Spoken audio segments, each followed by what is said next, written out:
말씀을 봉독하도록 하겠습니다. 그러므로 우리가 믿음으로 의롭다 하심을 받았으니 우리 주 예수 그리스도로 말미암아 하나님과 화평을 누리자. 또한 그로 말미암아 우리가 믿음으로 서 있는 이 은혜에 들어감을 얻었으며 하나님의 영광을 바라고 즐거워하느니라. 다만 이뿐 아니라 우리가 환난 중에도 즐거워하나니 이는 환난은 인내를, 인내는 연단을, 연단은 소망을 이루는 줄 알미로다. 소망이 우리를 부끄럽게 하지 아니함은 우리에게 주신 성령으로 말미암아 하나님의 사랑이 우리 마음에 부은 바 됨이니 우리가 아직 연약할 때 기약대로 그리스도께서 경건하지 않은 자를 위하여 죽으셨도다. 의인을 위하여 죽는 자가 쉽지 않고 선인을 위하여 용감히 죽는 자가 혹 있거니와 우리가 아직 죄인 되었을 때에 그리스도께서 우리를 위하여 죽으심으로 하나님께서 우리에 대한 자기의 사랑을 확증하셨느니라. 그러면 이제 우리가 그의 피로 말미암아 의롭다 하심을 받았으니 더욱 그로 말미암아 진노하심에서 구원을 받을 것이니 곧 우리가 원수 되었을 때에 그의 아들의 죽으심으로 말미암아 하나님과 화목하게 되었은즉 화목하게 된 자로서는 더욱 그의 살아나심으로 말미암아 구원을 받을 것이니라. 그뿐 아니라 이제 우리로 화목하게 하신 우리 주 예수 그리스도로 말미암아 하나님 안에서 또한 즐거워하느니라. 아멘. 할렐루야. 하나님 안에서의 기쁨이라는 제목으로 말씀을 전하겠습니다. 여러분들은 모두 다 친구가 있으시죠? 그렇죠? 근데 이제 친구가 있는데 이 친구하고 약간 관계가 아리까리한 거예요. 제가 나를 친구로 생각할까? 그래서 친구한테 물어봐요. 항상 의문이에요. 너 나하고 친구 맞아? 뭔가 맞아 그러는데 그래도 또 뭔가 이상해요. 그래서 또 물어봐요. 친구 맞아? 참 답답한 관계죠. 또 예를 들자면은 어떤 남녀가 교제를 하는데 매일 만날 때마다 또 이상야릇해요. 확신이 안 서요. 우리 사귀는 거 맞나? 사귀는 거 맞지? 이렇게 여러분 한번 물어봐야 돼. 항상 이렇게 물어보고 뭔가 이렇게 확신이 없는 그런 관계라고 한번 생각을 해보십시오. 여러분 어떻겠습니까? 한 가지 확실한 것은 친구의 관계든지 연인의 관계든지 간에 이런 상황이라면, 이렇게 관계가 명확치 않은 상황이라면은 관계가 계속 유지될 수 있을지는 몰라도 그 관계가 그렇게 즐겁지는 않을 것 같아요. 확신이 없는 관계는 즐거울 수가 없다. 확신이 없는 관계는 기쁨이 없다. 성도 여러분, 우리와 하나님과의 관계도 마찬가지인 것입니다. 여러분들은 그 하나님과의 관계에 확신이 있으십니까? 어떠세요? 속으로 지금 이렇게 한번 대답하고 계시나요? 하나님과의 관계에서 확신이 있으십니까? 우리가 믿음 생활을 한다는 것이 과연 무엇일까요? 바로 하나님과의 관계를 누리는 것입니다. 하나님과의 관계 속에서 든든히 서 있는 것입니다. 그런데 이 부분이 명확하지 않아서 우리가 하나님 안에서 기쁨을 잃어버릴 때가 참 많이 있어요. 하나님과의 관계가 명확하지 않은 거죠. 이 사탄은 하나님과 우리의 관계를 계속 파탄내려고, 쪽내려고, 기쁨을 잃어버리게 하려고 계속 호시탐탐 노리고 있다는 것입니다. 이런 하나님과의 관계, 우리와의 관계를 명확히 하려면 어떻게 해야 될까요? 하나님께서 주시는 기쁨을 우리가 잃어버리지 않으려면은 과연 어떻게 해야 될까요? 이런 의문들을 극복하려면 바로 평소에 우리가 말씀을 통해서 이런 의문에 대한 답을, 확신을 가지고 있어야 한다는 것입니다. 이런 하나님의 관계 정말 명확해야 하는 것이죠. 자, 이런 하나님과의 관계를 가장 명확하게 이야기해 주는 말씀, 오늘 로마서 5장의 본문이라는 것입니다. 1절에 한번 볼까요? 그러므로 우리가 믿음으로 의롭다 하심을 얻었은즉 우리 주 예수 그리스도로 말미암아 하나님으로 더불어 화평을 누리자. 사실 성경을 읽기가 참 우리가 읽기 어려운 이유 중에 하나가 뭐가 있을까요? 여러 가지 수식어들이 많이 붙어 있어요. 그죠? 주어 동사 목적어 있는데 영어는 아니지만 어쨌든 주어 동사 목적어 있는데 여러 가지 수식어들이 많이 붙어 있다 보니까 우리가 이제 말이 굉장히 어렵게 느껴지는 것이죠. 그래서 그런 경우에는 수식어들을 떼어내고 정확하게 무엇을 서술하고 있는지 우리가 중요한 단어들을 한번 볼 수가 있는 것입니다. 그러면 더 명확하게 우리가 이해할 수가 있죠. 이 1절 말씀도 그렇게 길지는 않아요. 길지는 않지만 우리가 화평을 누린대요. 그렇죠? 누구랑? 하나님이랑. 그런데 누구 때문에? 예수 그리스도로 말미암아 화평을 누린다. 이렇게 말하고 있습니다. 성도 여러분, 이 본문에서 하나님과 이렇게 화평을 누린다라는 부분은 감정적으로 우리가 평화롭게 느끼는 샤라라 평화롭게 느끼는 이런 편안한 느낌이 아닙니다. 사실은 성경에서 말하는 이 화평의 의미, 하나님으로 더불어 화평을 누린다, 이것은 느낌적인 느낌, 그런 그 평안함이 아니라 하나님께서 우리의 모든 죄를 예수님께 다 짊어지게 하시고 십자가 위에서 그 모든 죄가 해결되었다라는 의미예요. 그런 의미에서 화평함입니다. 다 해결되었기 때문에 우리의 모든 하나님 앞에서의 재판이 끝났다는 그런 사실을 말하는 거예요. 그것을 화평이라고 표현을 하고 있습니다.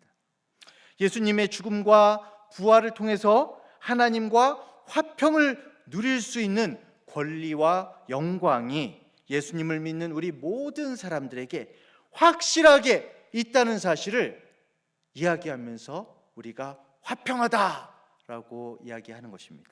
여러분들 모두 화평하십니까? 믿으십니까?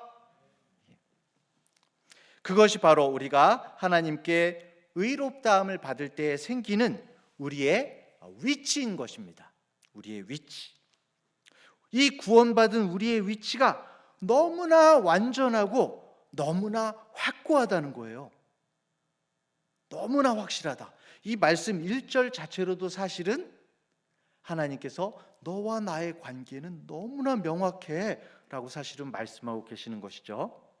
이 구원의 위치, 우리가 구원받은 이 위치는 우리의 감정에 따라서 흔들리지도 않고 때로는 우리가 잘못된 행동으로 또 죄를 짓거나 우리가 하나님을 실망시킨다고 해서 취소되는 그런 위치가 아니라는 것입니다. 이 하나님과의 관계는 너무나 명확해요.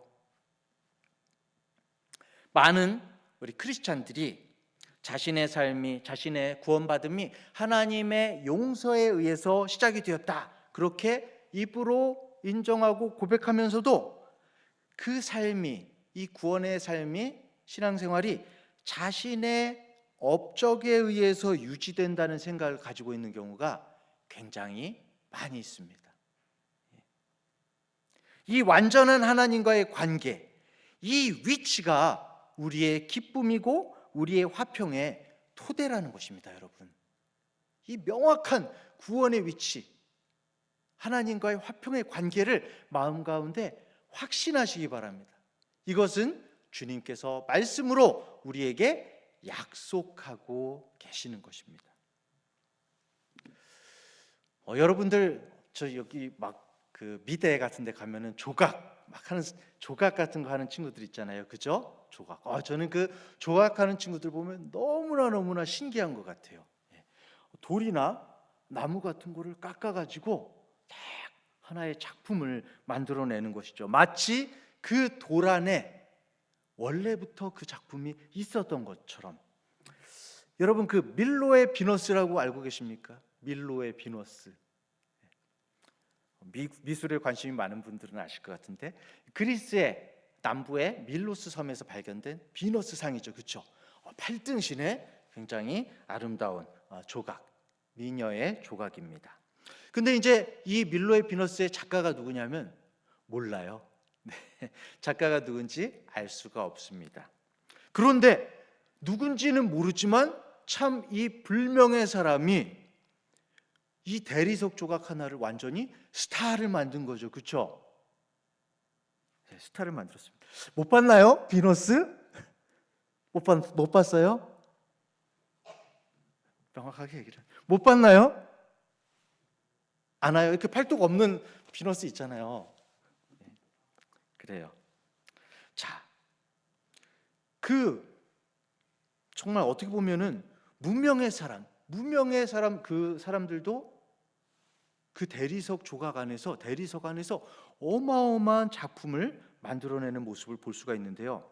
그런데 여러분, 예수님이라는 아주 엄청난 조각가가 우리에게 오신 거예요. 예수님이라는 어마어마한 조각가가 우리에게 찾아오시고 그 주님께서 우리를 불후의 명작으로 만들기 위해서 구원받은 우리를 어디로 옮기셨냐 하면은 은혜의 자리로 옮기셨다라고 오늘 2절을 한번 보겠습니다. 2절에 또한 그로 말미암아 예수님으로 말미암아 우리가 믿음으로 서 있는 이 은혜에 들어감을 얻었으며 원어에는 은혜의 자리에 들어감을 얻었으며 하나님의 영광을 바라고 즐거워하느니라. 예수님께서 우리들을 은혜의 자리로 구원받은 우리를 은혜의 자리로 옮기셨다는 거예요. 예수님의 작업대로 우리를 옮기셨어요. 우리들을 어마어마한 작품으로 만들기 위해서. 이제는 우리는 더 이상 쓸모없는 돌덩어리가 아니라는 것입니다. 예수님께서 장차 무엇을 만들어내실까요, 여러분? 동아 형제 잘 다듬어져 가고 있습니까? 아주 끄덕끄덕 좀 해봐. 소심해요. 여러분, 이 피카소가 낙서만 해도 대작이 되잖아요, 그죠? 대작이 됐던 것 같아요. 근데 이 예수님의 그 은혜의 자리, 이 작업실에서 우리는 소망할 수 있어요. 우리들이 다듬어져 가는 것에 대해서 소망하고 기뻐할 수 있다는 것입니다. 자, 그런데 예수님을 믿고 우리가 하나님과 정말 이 화평의 자리에서 평화로운 관계를 가지고 있으면 여러분들도 아시겠지만 늘 즐거운 일만 생길까요? 늘 좋으세요, 여러분? 우리의 모든 삶이 너무 평안하세요? 그렇진 않죠. 어려운 환란이 있습니다. 예수님께서도 우리 주님께서도 이 세상에 계시는 동안에 너무 심한 그런 환난을 당하셨죠. 고통과 고난이 우리에게 분명히 있습니다. 바울이 이런 고난에 대해서 3절과 4절에서 말하고 있어요. 한번 볼까요? 다만 이뿐 아니라 우리가 환난 중에도 즐거워하나니 이는 환난은 인내를, 인내는 연단을, 연단은 소망을 이루는 줄 알미로다.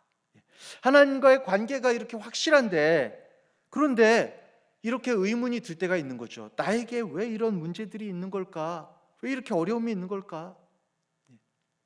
어려움이 있죠? 네. 그런 생각할 때가 있어요. 우리 삶 속에서 많은 일들이 잘못돼 가는 것처럼 보일 때가 있습니다. 우리의 대적이 그런 의문을 우리에게 막 품게 하는 것이죠. 왜 이런 일이 내게 일어나는 것일까? 건강 문제, 가정 문제, 이성 문제, 취업 문제, 학업 문제, 여러 가지 절망적인 세상의 문제들이 우리에게 다가옵니다. 자, 왜 이런 문제들이 우리에게 있어야 할까요? 성경은 말씀하고 있는 것입니다. 하나님께서 우리에게 오는 이런 고난이 우리들에게 무의미하지 않다는 것을 알기를 원하신다는 거예요. 이런 모든 우리에게 닥치는 일들은 의미가 있다는 것입니다. 여기서도 말씀하고 계시죠. 환난은, 고난은 인내를, 인내는 연단을, 연단은 소망을 낳는다는 것입니다. 결국 고난은 소망을 위한 거예요. 어떤 소망입니까? 하나님께서는 우리에게 무한한 가치가 있는 것, 영원한 것을 주시기 위해서 우리의 삶 속에서 고난이라는 것을 사용하시는 거예요. 고난이라는 끈을 사용하시는 것입니다. 아까 우리를 은혜의 자리로 이끄셨다고 그랬잖아요. 은혜의 자리로 이끄셔서 우리를 다듬어 가시는 것입니다. 우리를 준비시키시는 것입니다. 그리스도인의 환난은 이유가 있는 것입니다. 절대 우리에게는 우연이라는 것이 없어요. 우리들은 이거 막 우연 아니야? 우연적으로 막 이런 일들이 막 함부로 나에게 일어나는 것처럼 생각될 수도 있지만, 우리들의 짧은 한계에서는 그렇게 보일 수도 있지만은 주님의 섭리 가운데 절대 우연이란 없는 것입니다. 주님께서는 인생에서 우리가 당하는 이 환난은 위대한 조각가이신 예수님께서 우리 이 대리석을 다듬어 가시는 과정이라는 거예요. 대리석이 명작이 되려면 어떻게 해야 됩니까? 대리석을 어떻게 해야 됩니까? 대리석을 잘 쓰다듬어 줘야 될까요? 아유 착하다 이러면서 대리석을 쓰다듬어야 되나요? 어떻게 해야지 이게 조각이 됩니까? 부셔야지, 그죠? 끌로, 정으로 때리고, 그죠? 수많은 망치질이 필요하듯이 다듬어가는 것이 필요한 것입니다. 우리가 수술을 받아도, 그죠? 수술을 받아도 의사 선생님이 아이고 착하다 이게 아니잖아요. 메스 딱 해가지고 탁 아프게 아야 그러면서 아픔이 있지 않습니까? 그죠? 병을 위한 수술에도 고통의 치료가 따르듯이 우리들의 인생 가운데서는 환난은 인내를, 인내는 연단을, 연단은 소망을 통해서 주님께서 우리를 정말 주님의 이 작품으로 만들어 가시는 과정이 필요하다는 것입니다. 만일 우리의 인생 전체가 정말 영원한 삶에 대한 준비임을 우리가 마음 가운데 기억하고 있고 말씀으로 이해하고 있고 소망하고 있다면 우리는 쉽게 절망하지 않을 거예요. 어려움이 있더라도 다시 한번 떠올리겠죠, 그렇죠? 떠올릴 수 있습니다. 맞아, 바로 이 순간, 이렇게 어려운 순간 가운데에도 주님께서 이유가 있는 이 과정을 나에게 주고 계시구나, 이 이유가 있는 과정 가운데에도 나와 함께하고 계시구나 라는 이 사실을 우리가 확신한다면 우리들에게는 그 모든 과정들이 절망하지 않는 의미가 된다는 것입니다. 아무리 어려운 시절을 보낸다고 할지라도 하나님 안에서 그렇기 때문에 즐거워할 수가 있는 것입니다. 참 아이러니하죠, 여러분. 고난을 당하는데 즐거워요. 고난을 당하는데 뭐야 이거 새디스트야 뭐야? 고난을 당하는데 막 즐거워. 왜? 고난을 당하는데 하나님께서 나를 쪼고 계셔. 하나님께서 나를 다듬으시느라고 나를 쪼고 계세요. 가끔가다 제가 말씀드리지만 하나님께서 저를 엣지로 걷게, 이쪽으로 너무 많이 주시면은 교만해지고, 이쪽으로 넘어지면은 너무 없게 하시면은 완전히 이렇게 자포자기할까봐 이렇게 탁 나를 할 일, 진짜 이 세상 가운데 너무 할 일 많으신 하나님께서 나 같은 인간을 이렇게 관심을 쓰셔가지고 그냥 이렇게 엣지를 막 걷게 하셔. 그때마다 정말 감사한 거죠. 너무 기쁜 거죠. 그래서 아무리 어려운 시절을 보낸다고 할지라도 하나님 안에서 즐거워할 수가 있는 것입니다. 이 고난이 끝이 아니라 주님께서 나를 위해 준비하고 계시는 축복에 이르기 위한 과정이라는 사실을 믿고 말씀 가운데 확신하고 주님께 감사드릴 수 있는 우리 모든 성도님들 되시기를 간절히 축원합니다. 그것을 어떻게 믿느냐고 계속 이어집니다. 6절 8절을 읽어보라고 말씀하시는 거예요. 6절에 뭐라고 나옵니까? 우리가 아직 연약할 때에 기약대로 그리스도께서 경건하지 않은 자를 위하여 죽으셨도다. 8절에서 또 말하죠. 우리가 아직 죄인 되었을 때에 그리스도께서 우리를 위하여 죽음으로 하나님께서 우리에게 대한 자기의 사랑을 확증하셨느니라.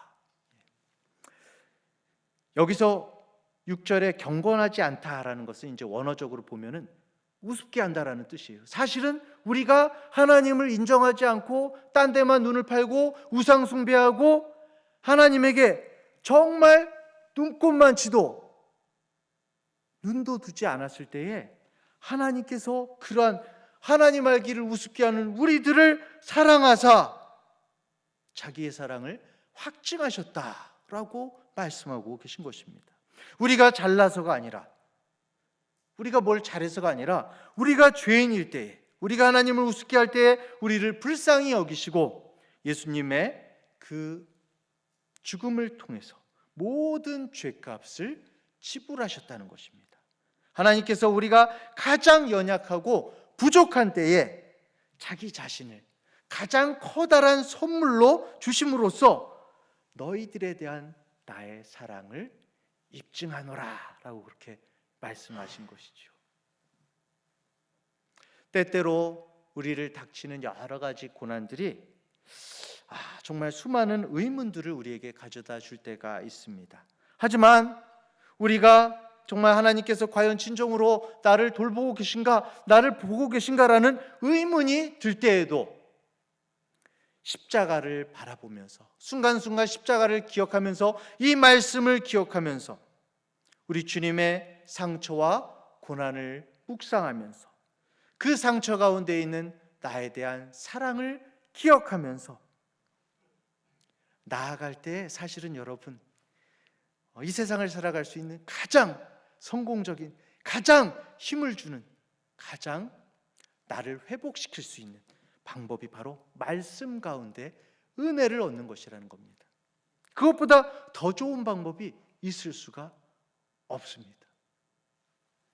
우리가 예수 그리스도 안에서 하나님의 사랑을 볼 때에 우리는 어떠한 상황에서도 기뻐할 수 있는 것이죠. 자, 그러면서 9절 10절이 이어집니다. 그러면 이제 우리가 그 피를 인하여 의롭다 하심을 얻었은즉 더욱 그로 말미암아 진노하심에서 구원을 얻을 것이니 곧 우리가 원수 되었을 때에 그 아들의 죽음으로 말미암아 하나님으로 더불어 화목되었은즉 즉 화목된 자로서는 더욱 그의 살으심으로 인하여 구원을 얻을 것이니라 이렇게 말하고 있습니다.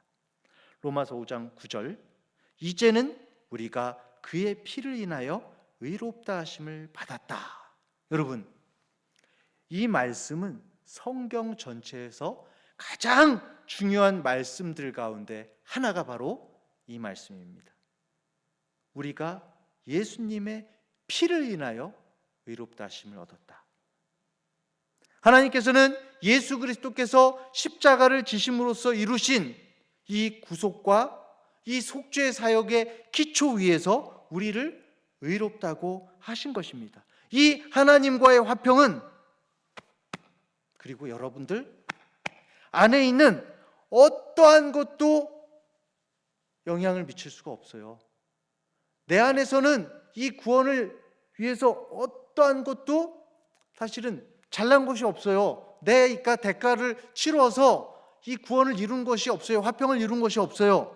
이 평화는 전적으로 나와는 아무 상관이 없는 특별한 것, 바로 예수 그리스도의 보혈의 근거에 있다는 것입니다. 얼마나 다행이에요. 이거 너무나 다행이에요, 여러분. 대부분의 많은 사람들이 이론적으로 예수 그리스도의 피, 주님께서 피를 흘리시고 받아들이고, 실제로는 아까 전에도 말씀드린 것처럼 구원의 근거를 얼떨결에 말하는 것 보면은, 행동하는 것 보면은 자신에게서 찾을 때가 너무 많아요. 나는 주님을 사랑합니다. 나는 주님을 사랑합니다. 자신이 주님을 사랑한다는 거, 너무 이 고백이 너무 소중하죠. 아름답죠. 그렇죠? 여러분, 우리가 주님을 사랑한다 고백하는 것, 이거 완전합니까? 우리 사람을 사랑한다고 해서도 금방 등지고, 그렇죠? 금방 돌아서고, 우리나라 이혼율이 어마어마하더라고요. 그죠? 탁 금방 돌아서고, 우리들의 입으로 그냥 이렇게 얘기한 거, 이게 얼마나 완전하겠어요. 예? 예수 그리스도에 대한 우리의 사랑이 진정한 것, 진정한 것일 수 있어요. 지금 당장은. 그런데 솔직히 이렇게 우리가 주님을 사랑한다고 이야기하면서도 이 사랑에 이 주님을 사랑한다는 그 말에 때때로 나 자신에 대한 사랑이 뒤섞여 있을 때가 너무나 많이 있어요.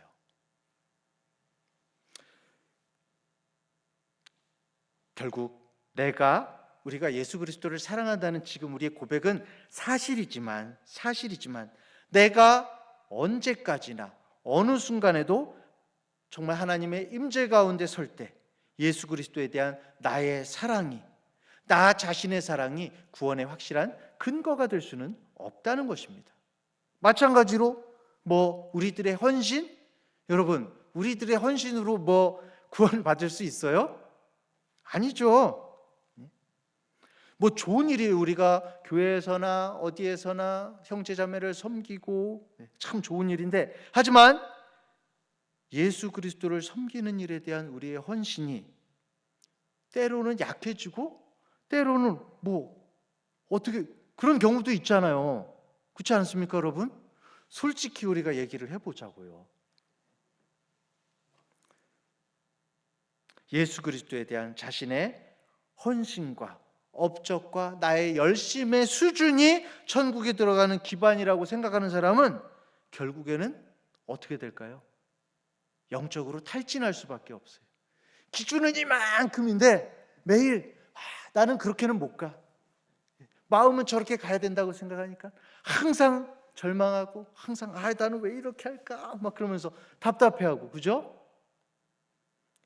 이 우리들의 열심으로는 이것은 주님의 화평, 주님께서 주시는 화평의 어떠한 기준이 아니라는 것입니다.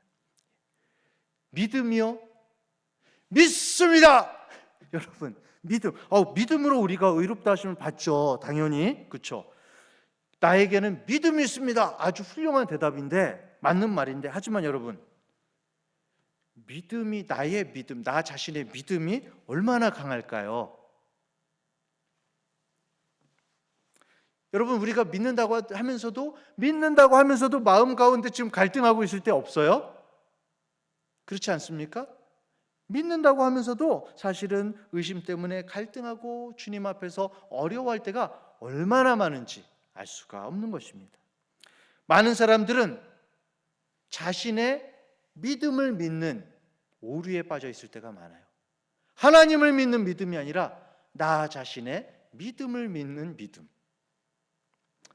결국 우리들은 정말 나 자신의 믿음으로, 하지만 그 믿음에 대해서도 의문과 불안과 의심과 두려움에서 벗어나지 못할 때가 많기 때문에 자신의 믿음이 충분한 것인지 확신할 수가 없는 거예요. 그래서 때때로 괴로워하는 것입니다.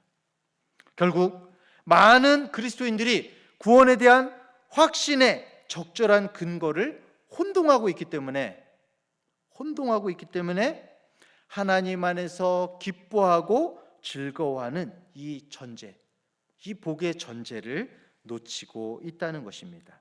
여러분, 구원의 전제는 아까 전에도 얘기했죠. 오직 무엇으로요?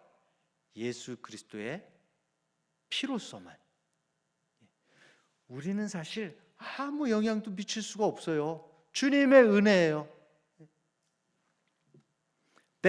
우리가 영향을 미칠 수 있다면 너무 불완전한 구원인 거예요. 내가 예수님을 사랑한다, 내가 헌신한다, 내가 믿습니다. 여러분, 여기에 공통적으로 들어있는 게 뭐예요? 그렇죠? 나에게서 시작하는 모든 것이 지니고 있는 문제점은 결코 나는 완전하지도 않고 결코 그렇게 될 수도 없고 앞으로도 그렇게 되기 어렵다는 것입니다. 물론 주님 안에서 주님 앞에 설 때까지 계속 자라나고 있죠. 그것이 사실은 소망인데 나 자신으로서는 완전한 상태에 놓이지 못한다는 것이 사실이라는 것입니다. 우리들은 여러분, 이 자리에 있는 우리들은 완전합니까? 언젠가 이런 비유를 들은 것 같아요. 이 교회는 뭡니까, 여러분? 교회는 커다란 병원이다. 그렇죠? 병원이에요, 여러분. 우리들은 환자예요, 사실은. 주님의 커다란 병원에 입원한 거예요. 주님 안에서 우리들은 주님의 치료를 받고 있어요. 먼저 많이 나아지셨네요. 많이 나으셨네요. 하지만 여러분, 우리들은 주님 앞에서 완전하지 않은 것입니다. 결코 완성된 것이 아닙니다. 이미 구원받았지만 아직 죄인이에요.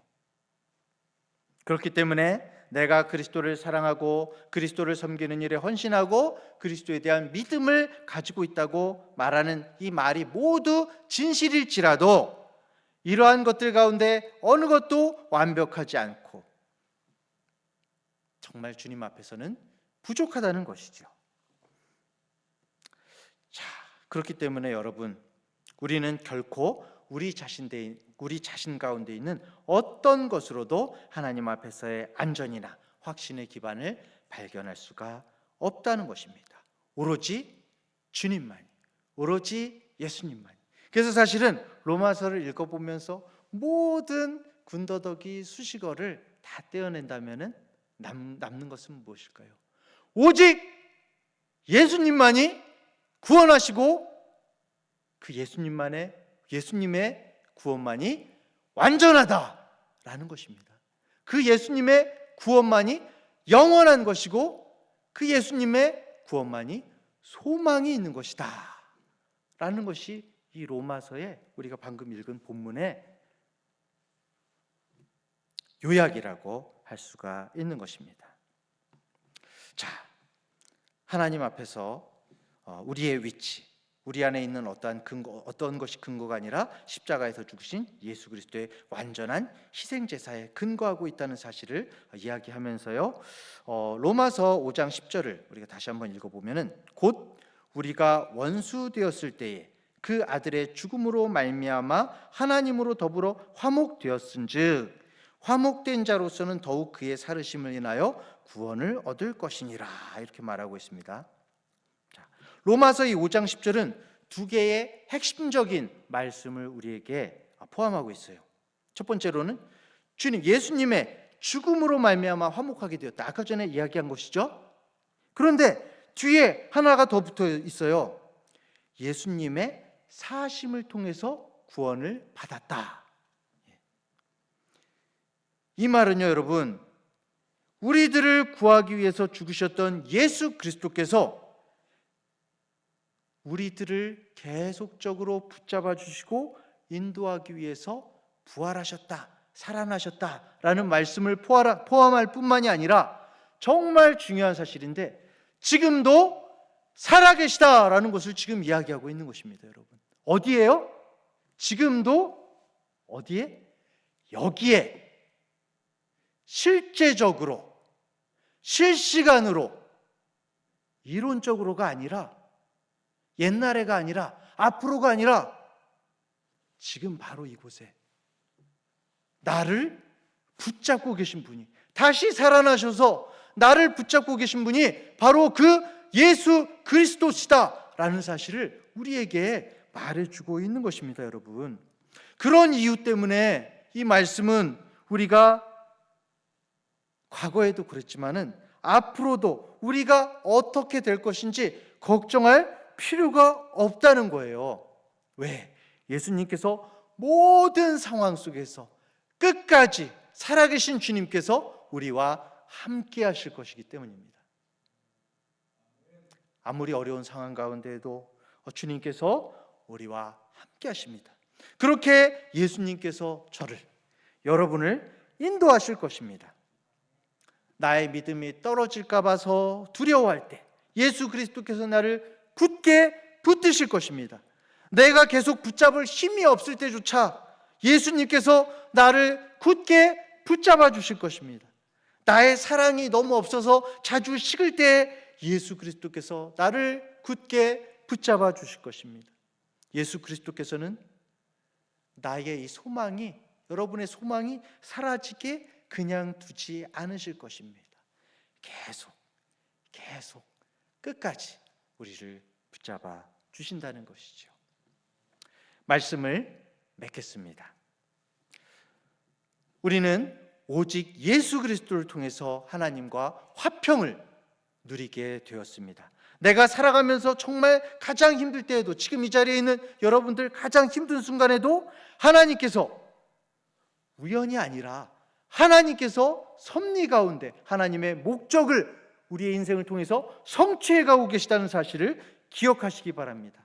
우리가 당하고 있는 모든 고난은 우연도, 의미 없는 것도, 우리가 통제 불능한 것도 아니라는 사실, 그것은 하나님께서 우리 안에서 그리스도의 형상을 빚어내시는, 조각해내가는 바로 그 과정이라는 사실을 기억해야 한다는 것입니다. 하나님께서는 십자가에서 죽으신 예수 그리스도의 피를 통해서 나에 대한, 우리에 대한 하나님의 사랑을 확증하셨습니다. 이걸 봐라, 내가 이렇게 너를 사랑한다. 하나님의 사랑은 결코 우리들을 내버려 두지 않으신다는 겁니다. 심지어 우리들이 이해하지 못할 많은 일들에 우리가 부딪히게 되고 직면하게 될지라도 마찬가지입니다. 주님께서는 우리들을 구원하시기 위해서 죽으신 예수 그리스도께서 다시 부활하시고 바로 지금 이 자리에서 실시간으로 실존하시고 실제하시고 우리 각자들을 한 사람 한 사람을 붙잡고 계시다는 것이죠. 온 우주의 만물에 하나님께서 우리 정말 티끌 같은 우리들 한 사람 한 사람을 붙잡고 계시다는 사실입니다. 우리의 구원의 확신은 그리스도인으로서 살아가면서 이루는 나의 행실이나 업적에 있는 것이 아닙니다. 구원은 오직 예수 그리스도의 보혈의 안에서 정말 너무나 확실하게, 안전하게 확보되어 있는 것입니다. 그렇기 때문에 이 말씀을 기억하십시오. 이 말씀을 확신하십시오. 어려울 때 성령께서 오늘의 이 말씀을 떠올리게 하실 것입니다. 다시 한번 주님 안에서 힘을 내서 주님께서 바로 이 자리에 계시다는 사실을, 내가 주님을 놓쳐도 주님께서 나를 붙들고 계시다는 그 사실을 마음 가운데 확신하며 오늘을 살아가는 우리 모든 성도님들 되시기를 간절히 축원합니다. 기도하겠습니다. 은혜로우신 하나님 아버지, 우리를 구원하신 주님의 은혜를 찬양합니다. 하나님께서 예수 그리스도를 통해서 우리에게 주신 놀라운 구원의 선물에 정말 우리 마음 깊이 감사하면서 하나님 앞에 우리의 마음에 무릎을 꿇고 찬양과 경배를 올려드립니다. 우리의 정말 모든 닥치는 우리의 삶 가운데, 우리의 앞으로의 모든 미래 가운데 한치의 의심도 품지 않게 하시고 주님 앞에 서게 될 그 기쁨과 충만한 복을 누릴 수 있도록 날마다 구원의 확신을 더하여 주시고 이 주님의 약속의 말씀을 기억하고 깨달아 알 수 있도록 주여 인도하여 주시옵소서. 하나님의 자녀로서, 주님의 일꾼으로서 이 세상 사는 가운데 더욱더 예수 그리스도를 닮게 하시고 주님의 소원을 이루는 귀한 우리 자녀들이 될 수 있도록 주여 우리 성도들 한 사람 한 사람 날마다 붙들어 주시옵소서. 앞으로 닥칠지 모를 모든 시험과 환난 속에서 주님의 계획을 발견하게 하시고 사단에게 속지 않게 하시고 예수 그리스도 안에서 날마다 승리할 수 있도록 인도하여 주시옵소서. 세상은 우리에게 어려움을 주고 때로는 우리들 광풍 가운데 우리들을 좌로나 우로나 치우치게 하지만 예수 그리스도 안에서 참된 평안과 안식과 기쁨을 누릴 수 있도록 주여 우리를 붙들어 주시고 모든 형편과 모든 처지를 두루 살피시는 우리 주님 안에서 찬송과 감사가 어려움 가운데에서도 차고 넘칠 수 있도록 주여 인도하여 주시옵소서. 세상에 한눈 팔 것 많은 이 세상 가운데서도 주님, 우리의 온 시선이 주님께 집중되게 하여 주시옵고 표대 되시는 예수 그리스도를 바라보며 한 걸음 한 걸음 오늘을 살 수 있는 우리 모든 대학교의 성도들 될 수 있도록 주여 인도하여 주시옵소서. 이제는 우리 주 예수 그리스도의 은혜와 하나님 아버지의 무한하신 사랑하심과 성령의 인도하시는 놀라우신 그 인도의 손길이 주님의 이름을 의지하면서 오늘도 주님의 구원을 기뻐하면서 모든 삶 가운데서 주님을 붙잡고 또 주님께 붙들려서 나아가는 우리 모든 성도들 가운데 영원토록 함께하여 주시기를 간절히 축원하옵나이다. 아멘.